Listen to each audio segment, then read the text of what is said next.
guys, EJ here, back with another video, and today it's going to be my Blu-ray DVD update for December 28th, 2020, basically my Christmas haul that I got on Friday. Hope everybody's having a great holiday season. Merry Christmas and Happy New Year.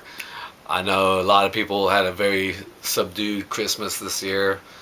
My family was much the same. It was just me and my mom. I also had to work on Christmas Day, but I still got some cool stuff for Christmas. So these are all the sort of movie slash entertainment things that I got for Christmas. So I've got 9 Blu-Rays and DVDs to show you. 5 movies, all from 2019. Got a music DVD and like 3 television shows. And then some extra stuff at the end I'll get into as well. So let's get into it. So first we have Good Boys. Yeah, really funny teenage coming of age comedy from 2019 that I liked a lot. Starring Jacob Tremblay, I think is the main kid. Yeah, it's about 3 young 6th graders who ditch school and they stumble upon some drugs and they have to get to a party. Sort of a super bad light, I thought. Still really fun. Like young little 12-year-olds cursing and swearing and getting up to no good. Really loads of fun. Along with Booksmart, which also came out 2019. I really liked a lot. Very similar films. I have to get that one as well. But yeah, Good Boys was loads of fun. I really enjoyed it, and this is the only one that came with a slipcover, which is also a great bonus. Alright guys, moving on. Up next we have Jumanji, The Next Level.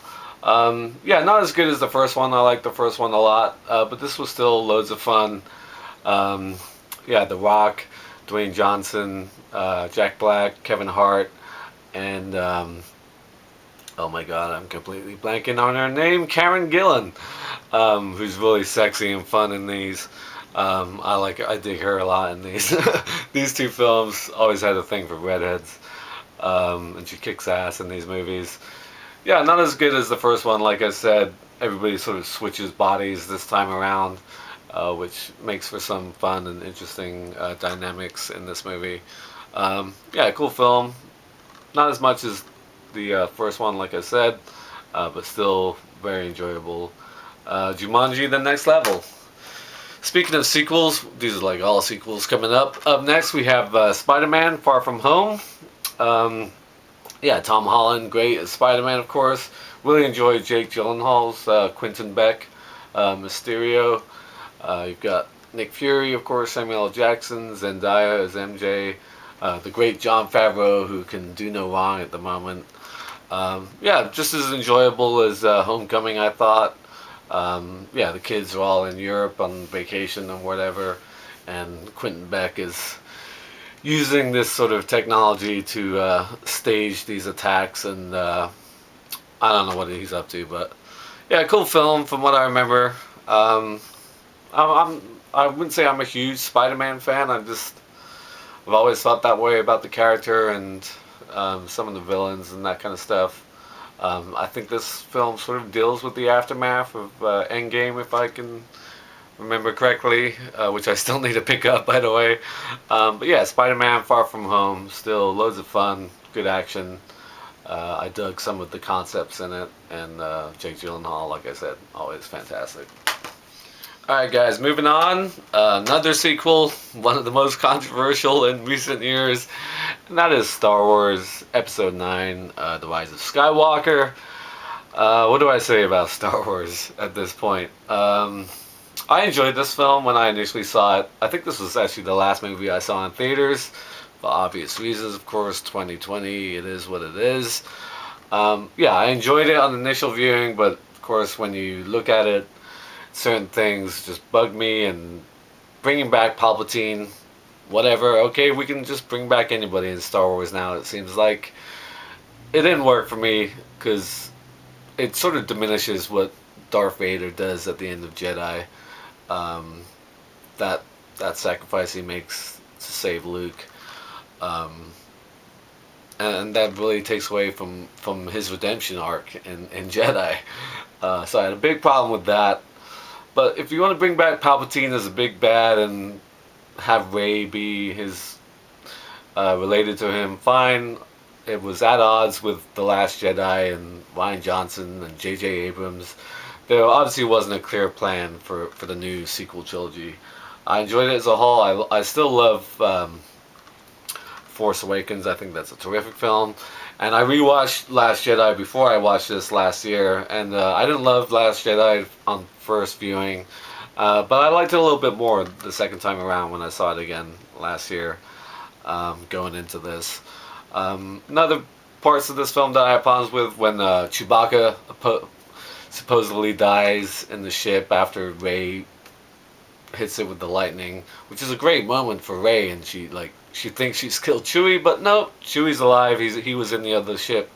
Also, when they wipe C-3PO's memory, and he has this great moment that was in the trailer where he's like, "Let me look upon my friends for the last time," and that moment always gets to me when I saw it in the trailer. It was such a great moment for C-3PO, who's sort of been this laughing stock throughout the whole Star Wars franchise, and that got taken away from him. Also, what does Kylo Ren do in this film after his fight with Rey and with the crashing waves and stuff, and then Han Solo, Harrison Ford comes back and says, "Hey kid," blah blah blah. I don't think Kylo says another word in the rest of this movie. I don't think he says one word after that moment. As far as the kiss at the end, I know a lot of people had a problem with that. I like that part. I'm not gonna lie, I thought it was okay, because that was the main dynamic that I really liked in the new Star Wars trilogy was Rey and Kylo. Yeah, Daisy Ridley, fantastic. Adam Driver, John Boyega, who's reduced to nothing in this film, along with R2-D2 and so on. Oscar Isaacs, really like him in these. Some of the newer characters I could have done without. But yeah, like I said, I did enjoy it, but I have a lot of problems with certain scenes, and I mean, it was still an enjoyable, fun film. I should say that I finally watched The Mandalorian Season 2 just a week ago. I had to cancel my Disney Plus earlier this year because of identity theft issues. Somebody hacked my account and I couldn't get back in, so I had to cancel. And then, of course, I was hearing so many good things about Mandalorian Season 2. I was like, fuck it. I gotta get back in. So I watched that last weekend, like in a couple of days. Fantastic, man. Jon Favreau and Dave Filoni doing Star Wars right. Just an unbelievable season 2. Every episode was fantastic, and the finale, if you haven't seen it by now, you probably know what happens, but just unbelievable. One of the most emotional I've ever gotten watching a Star Wars thing. The Mandalorian, fantastic. I can't wait to get that on Blu-ray. Hopefully, I've been looking for season 1. I don't think they've had a release. I don't know what the deal is with Disney Plus and releases and that kind of stuff. You think we should get one, but anyway, Star Wars: Rise of Skywalker, fine for what it was. Also, dealing with the death of Carrie Fisher, I didn't think they handled that well within the storyline. That they had chances to take that character out of the story, and they blew that chance, I think, of course. But it is what it is. I still enjoy the heck out of Star Wars. Moving on, that was too long for Star Wars, but I had a lot to say about that. Yeah, because I'm wearing my Star Wars shirt, and gotta talk about The Mandalorian. Anyway, moving on.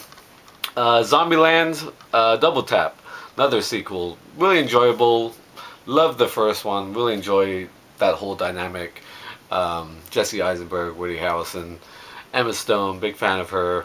Abigail Breslin, definitely not a little Miss Sunshine anymore in this film. What happened to her? Yeah, Zoe Deutsch I thought was a fun addition. There's not that real big, great Bill Murray cameo, something like that in this. Rosario Dawson also in this, who, again, if you haven't seen Mandalorian, check out Mandalorian. She's fantastic in that episode. Yeah, I enjoyed Zombieland Double Tap. Like I said, I really liked the first one a lot, and I just like this whole dynamic between the 4 leads. Yeah, Zombieland Double Tap. So those are the 5 movies from 2019. Alright, moving on to the one DVD of the bunch. Really cool music DVD, and that is Bob Marley and the Wailers at the Rainbow. This is from their 1977 performance at the Rainbow in London. Big Bob Marley fan, one of my favorite artists, so definitely looking forward to checking this out. Gotta add more music DVDs to my collection. Just DVDs of bands and artists that I like in general, and Bob Marley certainly fits that bill. Alright, moving on to the TV shows. Up next, we have VEEP, the final season, I believe the 7th season. Fantastic show. Julia Louis-Dreyfus as Selena Kyle, just fantastic. The whole supporting cast, wonderful. Really got that great acerbic political Washington wit that I love in this show. It ran at the same time as Game of Thrones, and this finale was basically on at the same time as the Game of Thrones finale. If you want to see how a finale is done right, check out VEEP, the final episode and final season. VEEP was just a fantastic show. I absolutely loved it from start to finish. Just a brilliant show. Alright, up next we have The Walking Dead, Season 7. Now, I've sort of gone off the boil when it comes to The Walking Dead. I haven't watched it in a number of years, including this season, I don't think. I think I've seen up, because I don't remember this guy. I haven't seen this guy and his story or whatever. I think I watched through Season 6 while it was airing weekly when it was on and stuff. I don't know if it's still on, to be honest. I think they probably should have wrapped it up by now. So obviously I'm behind on The Walking Dead. Yeah, I mean, either you're a fan or you're not, and even if you are a fan, you still probably have problems with it.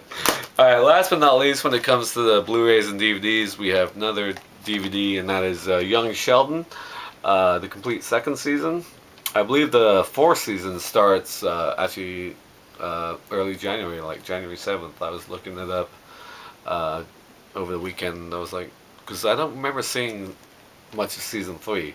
I watched Season 1, I have that on DVD already. I watched Season 2 when that was airing, but like Season 3 I just been sort of stopped watching for some reason, so I need to catch up on that and then check out the new season. Really great fun show. If you like Big Bang Theory, or at least some of it, the young Sheldon Cooper growing up in Texas with his sort of his family, really loads of fun. I love his sister in this show. But they're all great. The mom and the dad, his Mima grandmother, fantastic as well. I really like Young Sheldon as a show. So those are the 9 Blu-rays and DVDs. Some cool sequels from 2019, some controversial ones, a couple TV shows in there. Alright, moving on to the extra stuff that I got. I got this really cool, nice new book from Jerry Seinfeld, Is This Anything? Basically, it's all his like jokes, all his bits and stuff. I think there's a couple like speeches in there. I saw there was a speech about how awards are stupid, which I've seen on YouTube, and yeah, they're all his bits like written out. So really cool checking that out. Big fan of Seinfeld, one of my all-time favorite shows. Still rewatch it occasionally. So that is yeah, nice picture of Jerry with one of his bits on the back there. Yeah, big fan of Seinfeld. I love comedians in cars getting coffee. Yeah, big fan of Seinfeld. So really cool, nice book. Up next we have this really nice sort of Life magazine dedicated to the late great Sean Connery, of course, my all-time favorite actor, who passed away earlier this month, I believe, or late November. I was expecting that we would get this news eventually sooner rather than later, so it wasn't a huge shock to me when he did pass. But of course, what a legend. James Bond, my icon, my favorite character.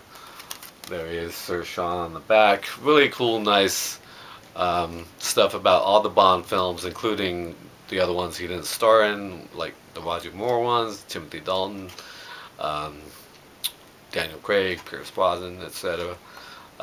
Stuff about his early career before James Bond, and of course his late career post James Bond, the Untouchables, that great run he had in the '90s. Yeah, with like this kind of stuff. Indiana Jones and the Last Crusade, The Rock, The Hunt for Red October. Really great stuff. So I'm definitely looking forward to checking this out. So farewell to my icon, my favorite, the great Sir Sean Connery. Really cool, nice keepsake. With that, up next we have a wall calendar, Lord of the Rings 2021 wall calendar. I love a good wall calendar. I get one every year, pretty much. Sometimes two. Usually movie themed. Like I've had James Bond calendars over the years, Lord of the Rings, Hobbit calendars, classic movie posters, that kind of stuff. I love a good wall calendar. So that's your typical thing there. Nice picture on top, dates and shit on the bottom. So I love a good wall calendar. So really glad to get that for Christmas. And last but not least, my new friend over here. My new BB-8 plushie. That's my BB-8 impression. Not very good, probably. But yeah, really glad to finally get one of these. And you can guarantee I'll be getting a Baby Yoda one similar, because Grogu is life. So that is my cool BB-8 plushie that I got for Christmas as well. Put him over there. Makes a nice new backdrop with Ted on one side and BB-8 on the other. So that is what I got for Christmas. Hope everybody, yeah, like I said, had a good Christmas despite what's going on in the world, and everybody's staying safe with the people they can. So yeah, thank you for watching as always, and until next time, I'll see ya. Bond. James Bond.